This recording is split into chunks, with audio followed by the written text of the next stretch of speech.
고린도전서 1장 30절 말씀입니다. 시작.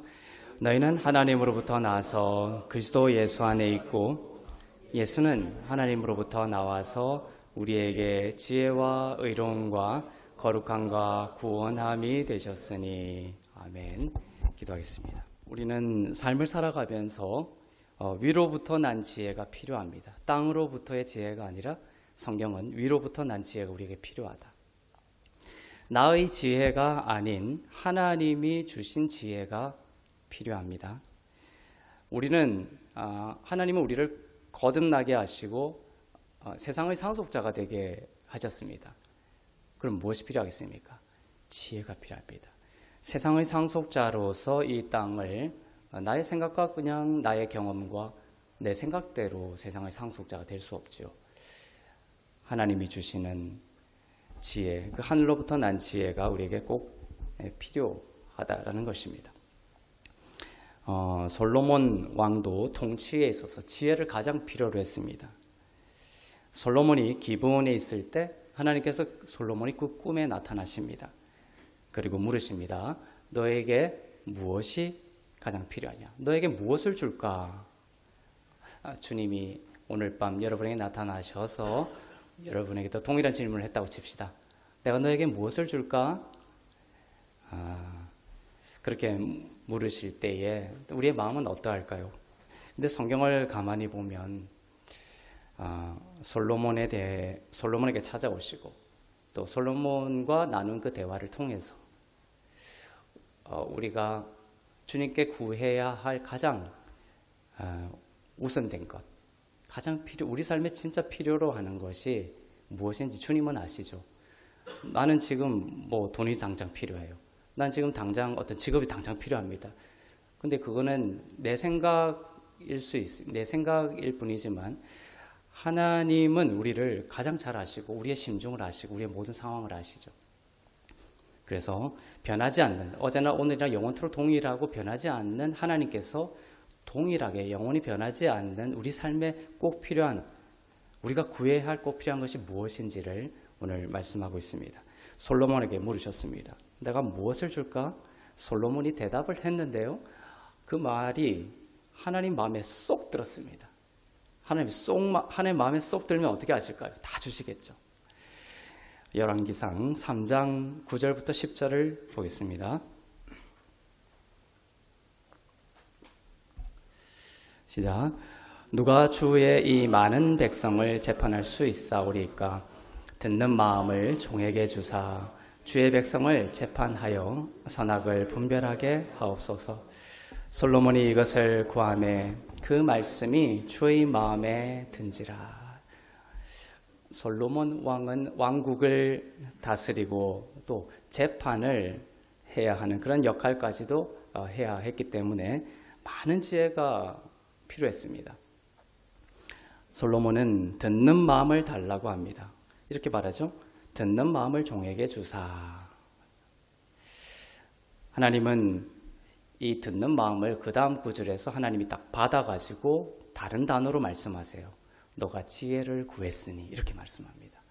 그러니까 듣는 마음이 곧 뭡니까? 지혜라는 뜻이죠. 호크마라고 그 다음 구절에서 말씀을 하세요.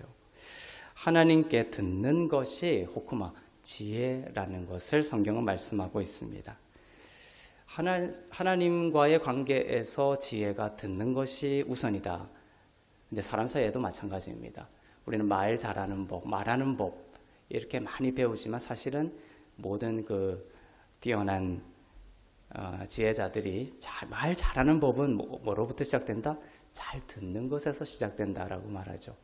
사람과의 관계 속에서 또 여러 가지 우리는 참 말을 어떻게 하는지 선포하고 어떻게 말하는지 중요합니다. 그런데 그러기 위해서는 우리는 참 먼저 잘 듣는 것이 필요하다. 잘 관찰하는 것이, 잘 살펴보는 것이 필요하다라는 것입니다. 솔로몬은 이렇게 지혜를 구했고 이것이 주의 마음에 쏙 들었습니다. 이것을 통해서 우리가 알 수 있는 것은 하나님은 우리가 지혜를 구할 때 기뻐하신다라는 것입니다. 기뻐하신 하나님은 솔로몬에게 어떻게 했습니까? 이 지혜를 주실 뿐만 아니라 부귀와 영광도 주시겠다라고 약속하셨습니다. 이것이 하나님의 방식입니다. 세상의 방식보다 더 흘러넘치는 우리를 향한 하나님의 방식이고 주시는 하나님의 태도이죠. 지혜를 구했을 때 하나님께서 어떻게 하셨는지 보겠습니다. 열왕기상 3장 13절 보겠습니다.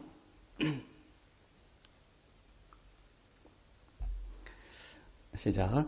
내가 구하지 아니한 부귀와 영광도 내게 주노니 내 평생의 왕들 중에 너와 같은 자가 없을 것이라. 우선순위가 중요합니다. 삶에서 추구하는 그 우선순위가 바르게 되면요, 하나님은 다른 모든 것을 우리에게 더하여 주신다, 이렇게 약속하고 있습니다. 성경에 많은 말씀들을 하시지만 우리가 면밀히 성경을 보면 그게 질서가 있습니다. 우선순위가 있습니다. 우리가 하나님께 구하면 다 주신다 말씀하시지만 그 안에서도 뭡니까? 구하는 것에 있어도 우선순위와 질서가 있다는 것을 우리는 자꾸만 깨닫게 되죠. 신약에 와서도 그런 우선순위를 말씀하고 있습니다. 너희는 먼저 그의 나라와 그의 의를 구하라. 그리하면 너희에게 이 모든 것을 더하여 줄 것이다. 이처럼 솔로몬과의 대화를 통해서 우리가 알 수 있는 것은 지혜가 최상위에 있다는 것입니다. 정말 우리가 지혜로운 사람이라면 지혜를 구합니다. 왜냐하면 그 지혜로부터 모든 것이 더하여지기 때문입니다. 지혜를 구하면 하나님은 그 지혜를 우리에게 주시고 다스림에 필요한 모든 것을 우리에게 더하여 주실 것을 믿습니다. 야고보서 1장 5절을 보겠습니다.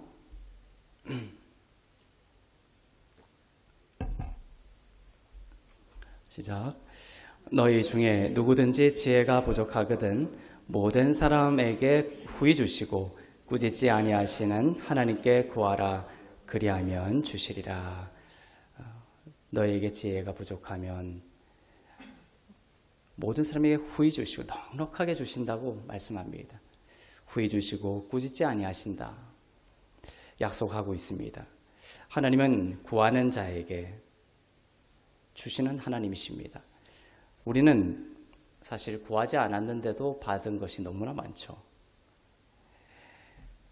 구하지 않았는데도 많은 것을 우리는 하나님께 받으며 살아갑니다. 그런 우리에게 하나님은 그러니까 너희들이 구하지 않았는데도 참 받은 것이 많으니까 그렇게 살아라 이렇게 말씀하는 것이 아니라 더 나은 방식에 대한 성도들에게 악인에게도 비를 내리시고 서린에게도 비를 내리신다고 하시죠. 그 악인들은 하나님을 추구하지도 않는 악인이지만 하나님은 그들에게도 일반 은총으로 비를 내리세요. 좋은 것을 주시죠. 그러면서도 하나님은 믿는 자들에게 더 나은 하나님과의 관계를 중심으로 해서 더 나은 다스림의 권세, 세상의 상속자로 살아가게 하기 위하여 또 다른 방식의 그 영적인 삶의 원리를 말씀하고 있습니다. 그것은 뭐하다? 구하라. 지혜를 구하라. 그리하면 줄 것이다 라고 약속하십니다. 그 지혜로 우리는 살아가게 되고 또한 부귀와 영광까지도 더하실 것이다. 이렇게 약속하고 있습니다.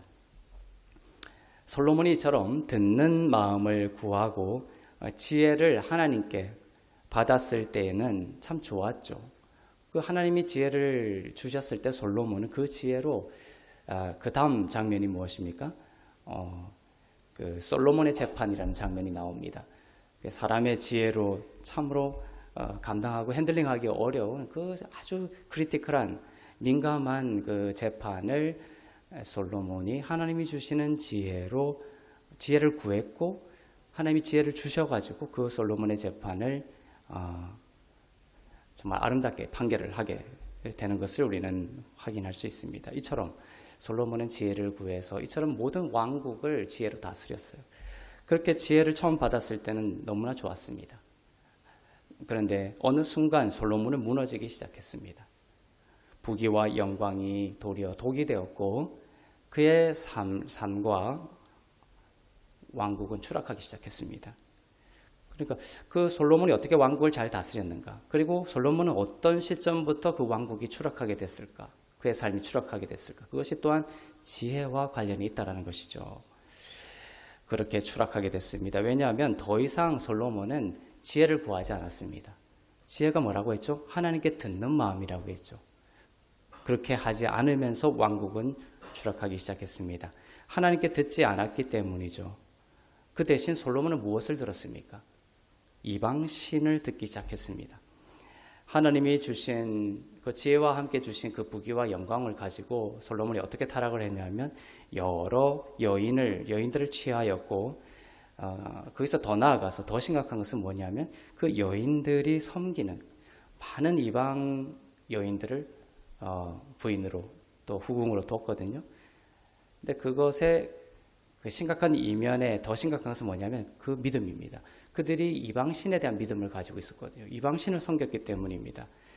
그래서 솔로몬은 그 많은 여인들을 통해서 이방신을 듣기 시작했다라는 것이 성경이 지적하고 있는 솔로몬으로부터 지혜가 이제 소멸하기 시작한 이유라는 것을 밝히고 있죠. 열왕기상 11장 4절을 보겠습니다.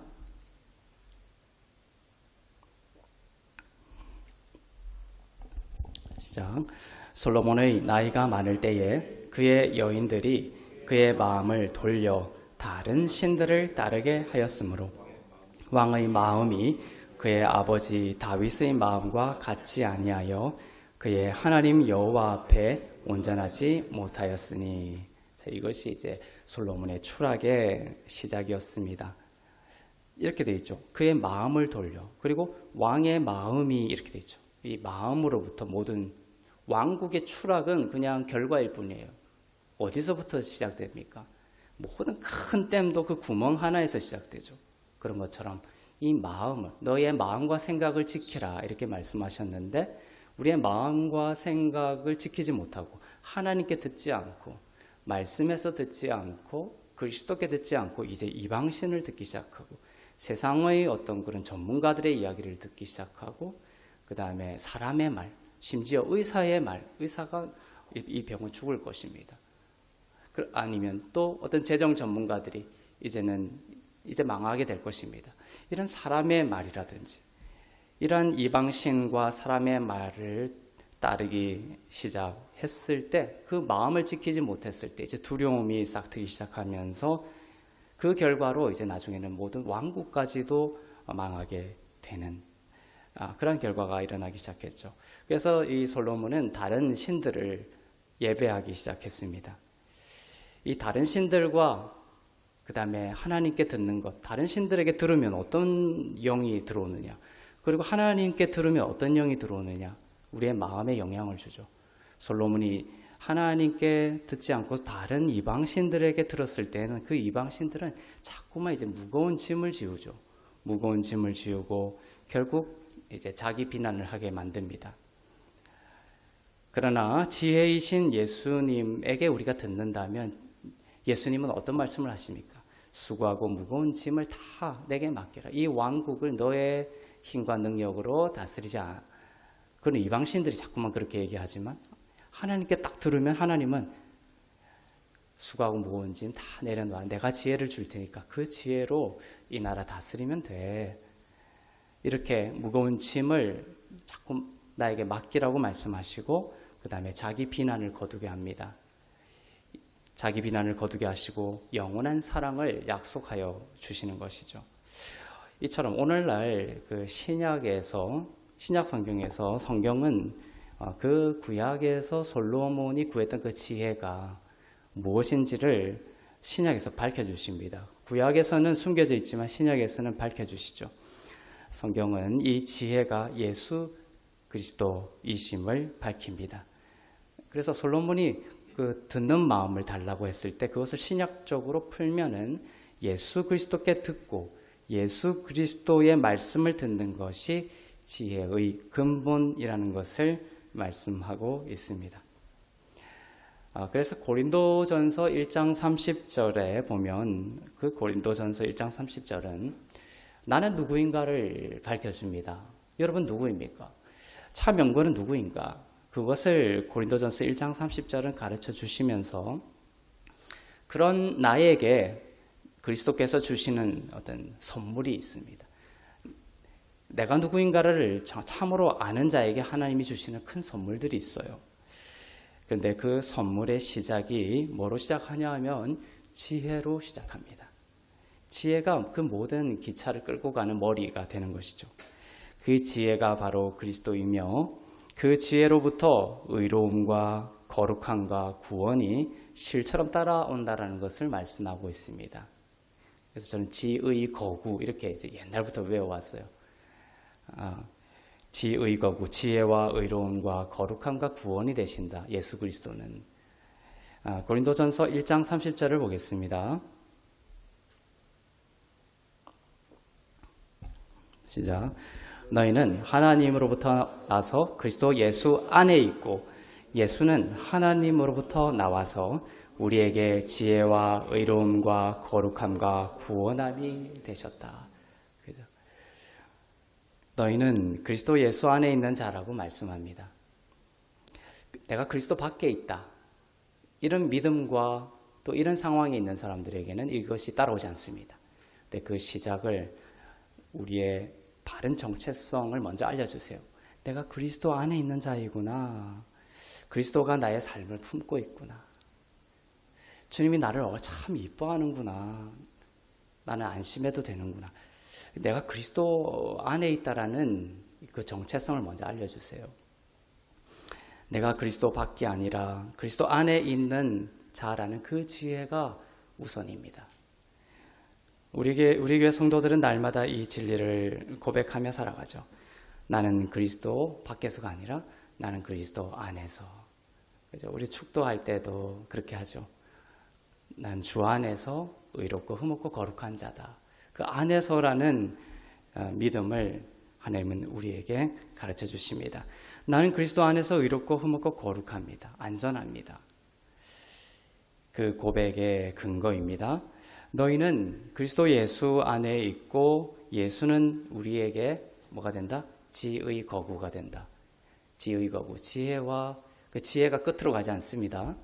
지의 거구, 지혜가 되시고 의로움이 되시고 거룩함이 되시고 구원이 되신다. 지혜와 의로움과 거룩함과 구원함이 되십니다. 예수님은. 그래서 우리는 고백하기를 원합니다. 여러분에게 지혜가 필요하죠. 그러면 그 지혜가 예수님임을 인정하세요. 제가 어떤 사업이 있습니다. 어떤 해결해야 될 문제가 있습니다. 큰 기도 제목이 있습니다. 그러면 지혜가 필요하죠. 그러면 고백합니다. 나는 그리스도 안에 있고 예수님이 나의 지혜임을 고백합니다. 예수님이 지혜이시니 말씀하여 주시옵소서. 그렇게 예수님 앞에 앉아있으면, 말씀 앞에 앉아있으면 하나님께서 우리에게 지혜를 주세요. 아주 작은 어떤 바늘과 같은 아주 작은 하나의 지혜일지 모르지만 하나님은 그 지혜로 온 악한 열방을 무너뜨리기도 하세요. 우리가 사도행전을 보면은 이렇게 나는 신이다라고 하는 그러한 사람들이 헤롯이 나는 신이다. 사람들이 너는 신이다라고 했을 때 헤롯이 그것을 즐기죠. 그랬을 때 그냥 그 저녁에 그 밤에 하나님께서 벌레를 보내셔가지고 그냥 그 헤롯을 죽여버립니다. 사람이 그렇게 하지 않아도 하나님은 모든 우주를 그냥 한순간에 살리시기도 하고 죽일 수도 있는 전지전능하신 분이세요. 그런 분이 우리에게 지혜를 주신다면, 그 어떤 하나의 지혜를 주신다면 우리는 정말 거대한 악한 열방도 무너뜨릴 수 있는 놀라운 지혜를 갖게 되는 것이죠. 하나님께서 주시는 그 지혜가 우리에게는 정말 필요합니다. 그래서 하나님께 그 지혜를 구하라고 하셨죠. 그 말을 반드시 믿으세요. 그래서 내 안에서 자꾸만 지혜를 찾으려고 하기보다는 예수님이 지혜입니다. 예수님 나에게 지혜를 주시옵소서. 그렇게 있다 보면 그 머무는 주님과의 임재의 그 시간 속에서 하나님께서 내 안에 빛처럼 내가 해야 할 말과 또 내가 해야 할 행동이라든지 또 내가 걸어가야 할 것에 대한 지혜를 주세요. 그 지혜를 우리가 신뢰하며 걸어갈 때에 놀라운 그 하나님의 구원, 지의 거구, 구원에까지 이르게 된다. 구원을 우리는 맛보게 될 것입니다. 나는 그리스도 안에서 의롭다. 나는 그리스도 안에서 거룩함을 입었다. 나는 그리스도 안에서 모든 구원을 얻게 되었다. 그리스도가 나의 지혜라는 이 진리에 기초한 이 모든 고백이 여러분의 인생을 완전히 바꾸게 될 것입니다. 주님이 지혜인데도 불구하고 솔로몬은 점차 후에 주님으로부터 멀어졌습니다. 은혜의 말씀과 또 은혜에서 멀어져서 솔로몬은 율법과 나의 힘과 나의 지혜를 의지하게 되었죠. 충격입니다. 그렇게 지혜로웠던 솔로몬이 그렇게 추락한 것은 너무나 큰 충격이죠. 그렇게 지혜로웠던 솔로몬이 지혜를 잃어버리고 추락하게 된 것, 이것이 참 믿기지 않는 추락입니다. 솔로몬이 얼마나 지혜로웠는지를 묘사하는 성경 구절을 한번 보겠습니다. 열왕기상 4장 29절에서 32절입니다.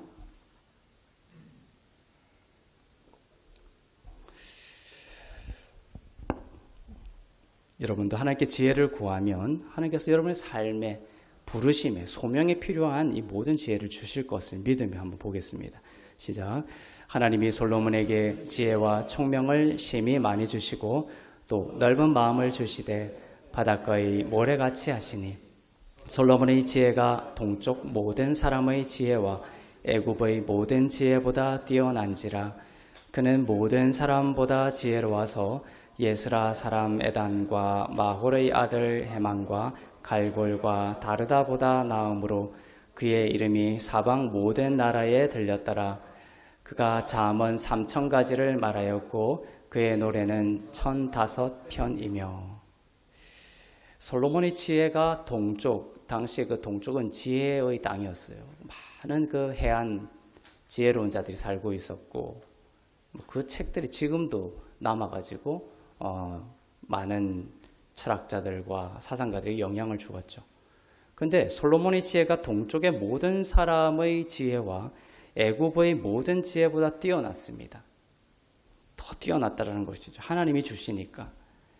31절에 보면 에단과 마홀 등의 이름이 나오는데 놀라운 것은 이들이 모두 성전에서 예배하던 자였습니다. 이것을 이렇게 연구해 보면 하나님이 예배하는 자에게 지혜를 주신다는 것을 알 수가 있어요. 여기서 갈골이죠. 갈골이라는 것은 춤추는 자였습니다. 예배하며 다윗도 춤을 추며 하나님을 찬양하고, 이것이 이제 찬양의 모습이죠. 이렇게 하나님은 예배하는 자에게 반드시 지혜를 주시고 넘치는 지혜를 주신다는 것을 말씀하고 있어, 포함하고 있는 구절이죠. 그러면서도 솔로몬은 그 예배자들에게 주시는 그 지혜보다 더 놀라운 지혜를, 그 지혜가 더 뛰어났다, 이렇게 기록을 하고 있습니다. 여러분도 오늘 주님께 예배 드리는 것은 하나의 예식 차원에 그치는 것이 아닙니다. 예수님이 생명을 주실 뿐만 아니라 예배 드리는 가운데, 또 이 예배 가운데 하나님의 기름 부으심이 있어요. 우리의 육신의 눈에 보이지 않는 성령의 기름 부으심이 예배 가운데 있습니다. 그래서 예배 드리는 중에, 또는 예배 드리고 이제 집으로 돌아가서 그냥 머무는 중에 이것이 기름 부으심이 흘러서 그 강처럼, 지혜가 성령의 강처럼 흘러서 여러분에게 주중에 놀라운 지혜의 문을 열어주는 거예요. 그래서 이 열왕기상 4장에 보면 이 예배하는 자에게 주시는 지혜를 담고 있는 거예요. 솔로몬은 그 지혜보다 더 뛰어났다라고 이렇게 비교하는 것은 어떤 의미가 있다고요? 예배자에게 주신 지혜가 크다는 것도 포함하고 있는 것이죠. 솔로몬은 지혜서인 잠언을 3000가지를 말했다고 되어 있습니다. 우리가 남아있는 잠언서가 몇 장입니까? 31장으로 되어 있죠. 그런데 실제로 그것이 이제 다 지금 우리가 다 접하고 있지는 않지만, 실제로 이 기록을 보면 이 솔로몬이 썼던 잠언이 3000가지가 있었다라고 되어 있습니다. 그리고 이 솔로몬이 지은 노래가 몇 개다? 1005편이나 됐어요. 그의 지혜는 이처럼 다방면이 없고 풍성했습니다. 하나님이 약속하신 것처럼 하나님은 부귀를 위한 지혜를 주시고 형통을 위한 지혜를 주시고 영광을 위한 지혜를 주셨습니다. 그리고 주변 사람들과의 관계 형통을 위한 지혜도 하나님은 주셨습니다. 넓은 마음도 주셨다라고 하나님은 이렇게 기록하고 있죠. 이 솔로몬이 이렇게 3,000가지 잠언을 말할 때 얼마나 지혜가 많았겠습니까? 그때 쓴 그 지혜 잠언 중에 하나가 우리가 지금 성경에 나와 있는 그 잠언이 그 3,000가지 중에 하나입니다. 이 잠언은 31장으로 되어 있어요. 한 달이 31일로 되어 있죠. 31일로 되어 있습니다. 그래서 매일 그 잠언을 한 장씩 매일 반복해서 매달, 오늘이 6월 2일이면 잠언 2장을 이렇게 읽고, 이렇게 31일을 한 달을 단위로 잠언을 묵상하면 참으로 놀라운 은혜가 있을 것이라는 것이 이 잠언 31장에 담겨 있다라는 생각이 많이 듭니다. 이 잠언을 여러분이 귀하게 여기시고, 솔로몬이 예수님을 듣고 하나님께 듣고 지은 잠언서예요. 그 잠언서 안에 예수 그리스도의 아름다움을 발견하고 예수 그리스도 안에 있는 자에게 주시는 그 지혜를 깊이 묵상하면 주님께 지혜를 구합니다 하고 잠언서를 펼쳐보세요. 그 잠언서를 매일매일 그 날에 해당하는 장을 읽고 묵상하면서 평생을 한번 보내보십시오. 솔로몬이 받은 지혜처럼 놀라운 지혜를 여러분이 받고 하나님께 인도함을 받게 될 것이에요. 솔로몬의 이야기를 보면 지혜를 얻기 위해서 또한 눈에 띄는 덕목이 있습니다. 그것은 바로 겸손한 마음입니다. 지혜를 얻기 위해서 필요한 것이 뭐다? 겸손한 마음이다. 열왕기상 3장 7절을 보겠습니다. 시작. 나의 하나님 여호와여, 주께서 종의 아버지 다윗을 대신하여 왕이 되게 하셨사오니 나오나 종은 작은 아이라 출입할 줄을 알지 못하고. 그죠? 아버지 다윗을 대신해 왕이 되게 했습니다. 그런데 이 솔로몬의 그 지혜를 얻을 때의 마음은 뭐였습니까? 참 겸손했죠. 종은 작은 아이다. 아버지를 대신해 왕이 되었지만 종은 작은 아이라 출입을 할 줄 못하고, 이렇게 온전히 하나님이 다윗을 세우신 것처럼 하나님이 나를 세우시고 나를 인도하셔야만 한다라는 이러한 종은 작은 아이라 이런 단어의 표현이 되어 있죠. 하나님은 겸손한 자에게 지혜를 주십니다. 하나님 없이도 내가 살 수 있고 하나님 없이도 내가 삶을 통제할 수 있다라고 하는 그러한 교만한 자에게는 하나님의 지혜가 임하지 않죠. 말씀 따위는 필요 없다라고 하면서 제가 막 그 혈기로 가득하던 젊은 시절의 한 시기는 그랬어요. 정말 말씀 따위는 필요 없다 이런 생각으로 가득 찬 단단한 어리석은 삶을 살아갈 때도 있었죠. 그렇게 말씀 따위는 읽을 필요도 없다. 그리고 기름 부음 있는 설교를 들을 필요가 없다. 이렇게 하는 자에게는 하나님의 지혜가 임하지 않습니다. 지혜를 구하는 자는 겸손해야 합니다. 날마다 나에게 지혜가 필요하다라는 것을 인정해야 합니다. 어제까지 내가 너무나 잘 나갔다 하더라도 그것이 오늘의 내 삶을 보장해 주지 않는다는 거예요. 어제까지 잘 살았다 하더라도 오늘 난 여전히 어제까지도 하나님의 지혜가 나를 인도했고 오늘도 하나님의 지혜가 있어야지만이 된다라는 그런 마음으로, 겸손한 마음으로 하나님께 지혜를 구하며 나에게 그리스도께서 나의 지혜이며 하나님이 주시는 지혜가 필요하다라고 고백하며 하나님께 묻고 구해야 하는 것이죠. 그리고 하나님이 주시는 지혜를 들었을 때 뭐와 부딪힐까요?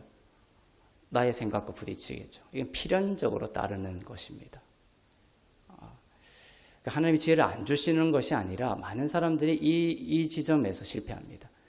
나의 견고한 생각을 그냥 부여잡고 그냥 나의 견고한 그 경험 지식과 나의 그 추론, 나의 생각, 편견, 나의 거짓된 생각, 이것을 하나도 놓지 않으려고 하면서 하나님의 지혜를 수용하기는 참 어렵다라는 거예요. 그러니 하나님께 지혜를 구할 때 나의 마음속에 그런 마음다짐이 있어야 됩니다. 하나님이 지혜를 주시면 내가 깊이 묵상하고 그것이 나의 편견과 나의 거짓과 그다음에 내가 정말 이것이 반드시 이 생각은 옳아라고 주장했던 그 생각까지도 하나님께서 주시는 그 지혜가 너무나 밝아지게 되면 그걸 내가 내려놓겠다. 나의 생각을 내려놓겠다라는 그런 마음이 필요한 것이죠. 솔로몬이 지혜를 구하고 나서 이제 잠에서 깹니다. 그리고 가장 먼저 한 행동이 있습니다. 그것이 우리에게 지혜의 근원을 가르쳐 줍니다. 열왕기상 3장 15절을 보겠습니다. 시작. 솔로몬이 깨어보니 꿈이더라. 이에 예루살렘에 이르러 여호와의 언약궤 앞에 서서 번제와 감사의 제물을 드리고 모든 신하들을 위하여 잔치하였더라. 그 기브온에서 지혜를 구하고 하나님께서 지혜를 주신다고 약속했습니다. 그리고 꿈에서 깨고 솔로몬이 한 첫 행동은 뭐냐면 예루살렘으로 오는 것이었습니다. 그리고 언약궤 앞에 서는 것이었습니다. 당시 솔로몬이 지혜를 구하던 그 기브온에는 언약궤가 없었습니다. 모세의 장막만 있었어요. 장막만 있었지 언약궤가 없었습니다. 그래서 솔로몬은 지혜를 구하고 지혜를 주신다는 명령을 따라 예루살렘으로 돌아왔고 예루살렘의 언약궤 앞에 섰습니다. 이것이 지혜의 근본입니다. 지성소의 언약궤, 그것은 예수 그리스도의 임재를 나타낸다고 했죠. 이 언약궤는 이 금과 나무가 있고 시딘 나무 위에 금을 도금한 겁니다. 이것은 무엇을 의미하냐면 나무는 인성을 말하고 금은 신성을 말합니다.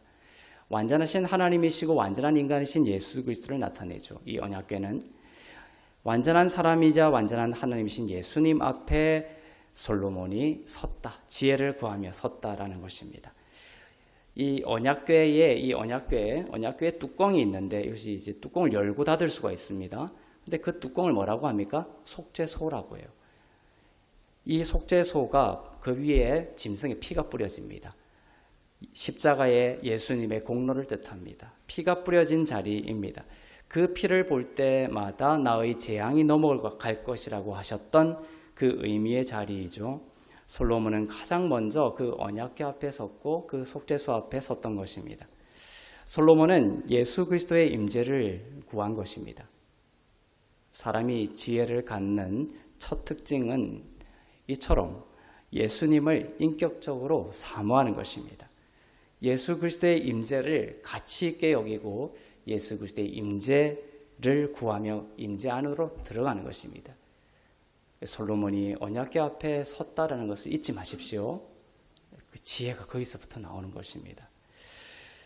출애굽기 25장 22절을 보겠습니다.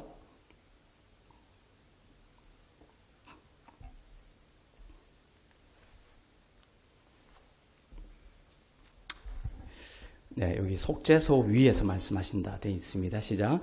거기서 내가 너와 만나고 속죄소 위, 곧 증거궤 위에 있는 두 그룹 사이에서 내가 이스라엘 자손을 위하여 내게 명령할 모든 일을 너에게 이르리라. 주님의 지혜의 음성이 들리는 자리입니다. 하나님은 속죄소 위에서 임재하시고 속죄소 위에서 말씀하셨습니다. 그것은 거룩한 자리입니다. 사랑과 공의가 만난 자리입니다. 거룩한 성소는 너무나 거룩하죠. 그 당시에 구약 시대에 가장 세상에서 거룩한 곳은 이스라엘이었어요. 이스라엘에서 가장 거룩한 곳은 예루살렘이었습니다. 예루살렘에서 가장 거룩한 곳은 성소였습니다. 성소에서 가장 거룩한 것은 지성소였습니다. 지성소에서 가장 거룩한 것은 바로 언약궤였습니다. 언약궤에서 가장 거룩한 곳이 어디였습니까? 속죄소였습니다. 거기에서 주님이 말씀을 모든 것을 너에게 이르리라 말씀하셨습니다. 우리가 세상에서 방황하며 지혜를 구하는 것이 아니라 어디에 서야 하는 것인가를 말씀하고 있는 것이죠. 이 속죄소가 뜻이 뭡니까? mercy seat, 자비의 자리, 은혜의 자리, 긍휼의 자리라는 뜻입니다. 그래서 오늘날 바울이 선교 여행을 떠나면서 거기서 계속 은혜 복음을 설교하죠. 그것이 바로 사람들이 그 은혜 복음을 접하는 그 자리가 바로 속죄소의 만남의 자리입니다. 은혜 복음을 듣고 그 은혜 복음의 설교를 들으며 그들이 하나님의 긍휼과 은혜를 만나죠. 그러면서 그들에게 지옥에서 천국으로의 이전에 필요한 지혜뿐만 아니라 그들의 삶의 모든 그 구원의 경험을 하게 되는 놀라운 지혜를 맛보게 됩니다. 이처럼 은혜의 복음의 설교는 하나님의 마음을 가장 아름답게 드러냅니다. 은혜의 말씀을 읽고 묵상하고 은혜의 복음의 설교를 듣고 묵상하고 그 말씀으로 살아가는 것은 여러분이 언약궤 앞에 서는 것이고 하나님의 지혜를 얻는 지름길인 줄로 믿습니다. 하나님이 주시는 지혜의 이제 마지막 한 가지 특징이 있는데요. 솔로몬은 하나님과 직접 소통했죠. 그런데 이 구절을 읽으면서 또 하나의 큰 충격적인 인사이트가 오는 거예요. 뭐냐면 솔로몬은 신하들을 두었고 그 사랑하는 그 신하들, 사랑하는 이들을 통해서 주시는 하나님의 지혜에도 귀를 열어놓았다는 것이에요. 열왕기상 4장 1절부터 2절을 보겠습니다.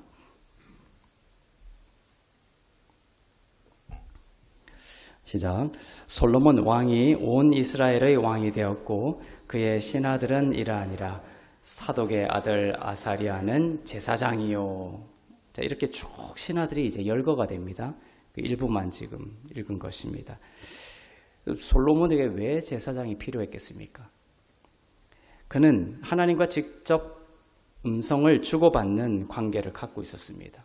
우리가 지금 살펴봤듯이 하나님과 그냥 독대하는 사람이었어요. 솔로몬 꿈에 직접 나타나셨고 말씀하셨습니다. 그럼에도 불구하고 제사장을 두었습니다.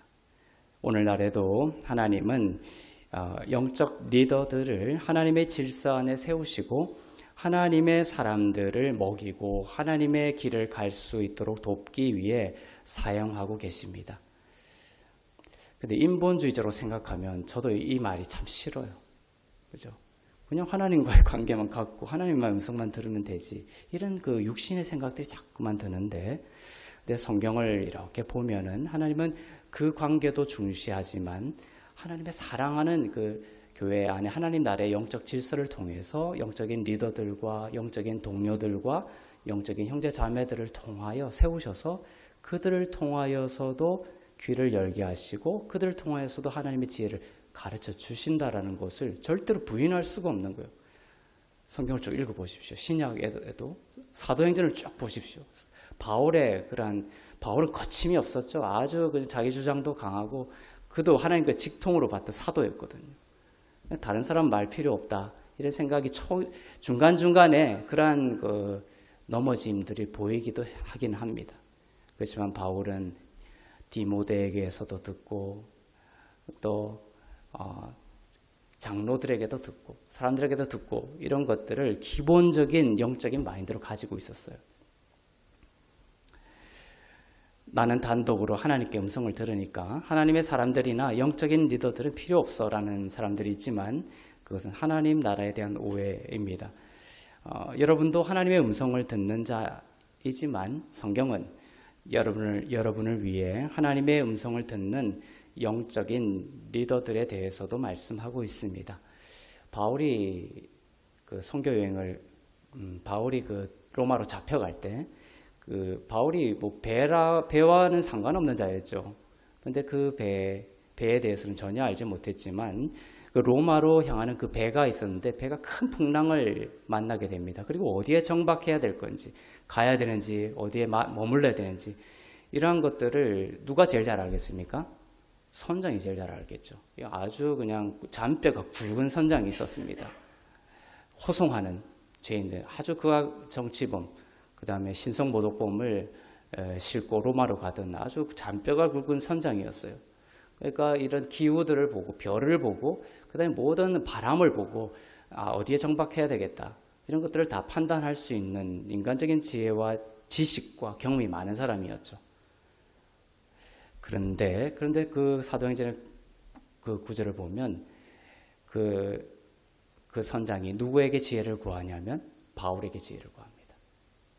선장이 오판을 하게 되는 거예요.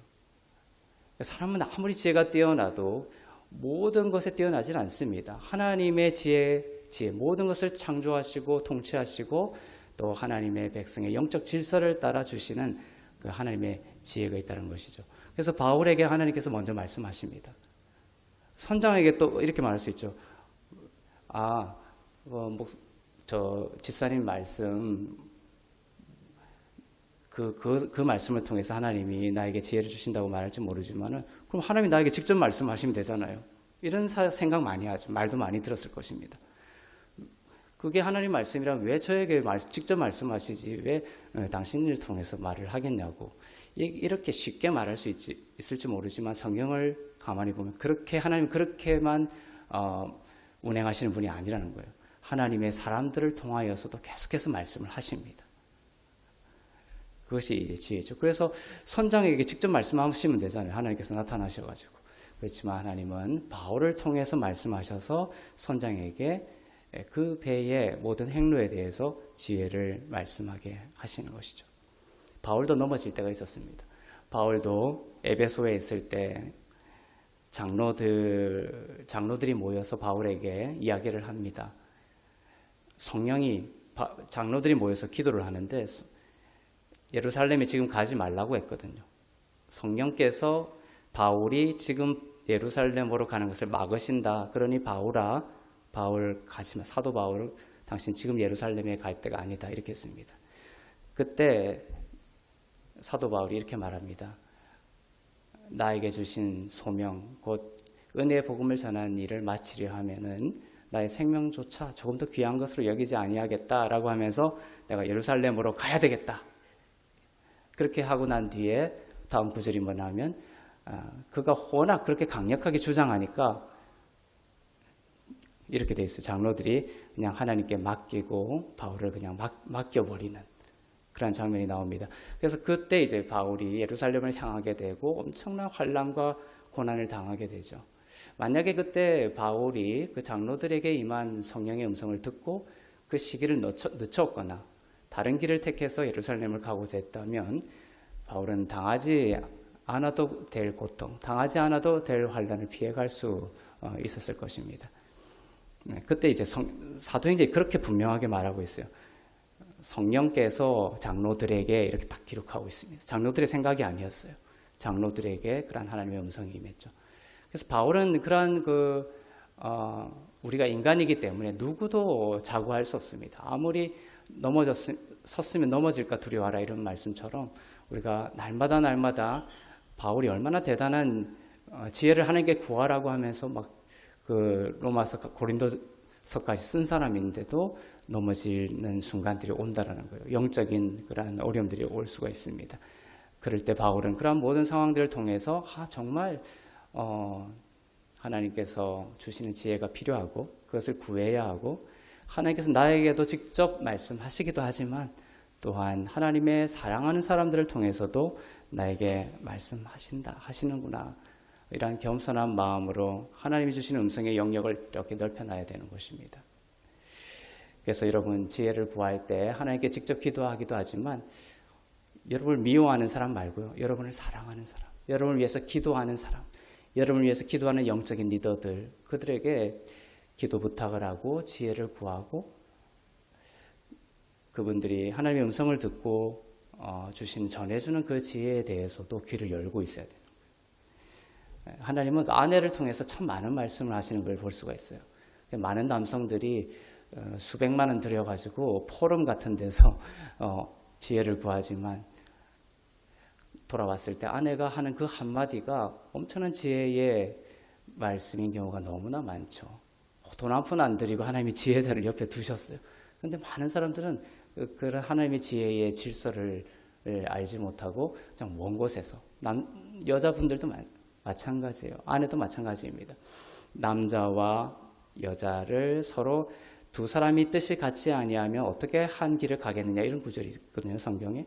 그래서 하나님은 이렇게 아내와 남편을 두심으로써 그 안에 영적인 음성을 흘려보내시고 그것을 통하여 그들의 삶과 가정을 가게끔 만들어 놓으신 그런 질서가 있습니다. 그러니 다른 곳에서도 듣지만 또 예수 그리스도를 중심으로 예배하고 기도하면서 또 서로에게 듣는 그 안에 하나님의 놀라운 지혜가 또한 있다라는 것을 인정하고 또 살아갈 수 있기를 바랍니다. 잠언 14장 29절을 보겠습니다.